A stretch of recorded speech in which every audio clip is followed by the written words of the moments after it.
7 তারিখ আসলেই 1 বছর পরিপূর্ণ হবে। আমরা শাহাবুদ্দিন সাহেবকে দেখেছি 3 মাসের মধ্যে জাতীয় নির্বাচন করতে পারে। লতিফুর রহমানকেও দেখেছি, এখানে 1 বছর লাগার তো কোনো কারণ নেই।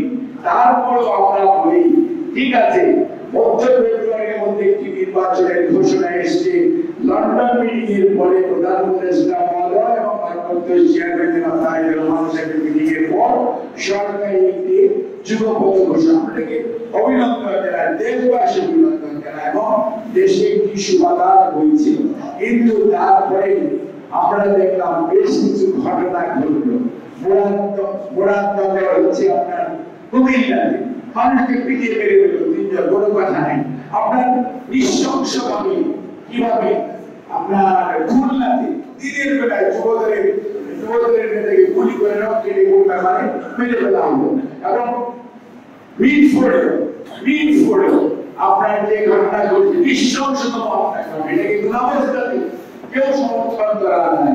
বাংলাদেশের প্রথম 5D AI ইনভার্টার যুক্ত সর্বোচ্চ বিদ্যুৎ সাশ্রয়ী যমুনা এয়ার কন্ডিশন। আসনের মধ্যে এখনো যারা স্বৈরাচারের দোষর লুকিয়ে আছেন, ঘাটতি মেরে আছেন, তারা দয়া করে খুলস থেকে বের হয়ে এসে জনগণের কাতারে তারা জনগণের মনের ভাষা বোঝার চেষ্টা করুন।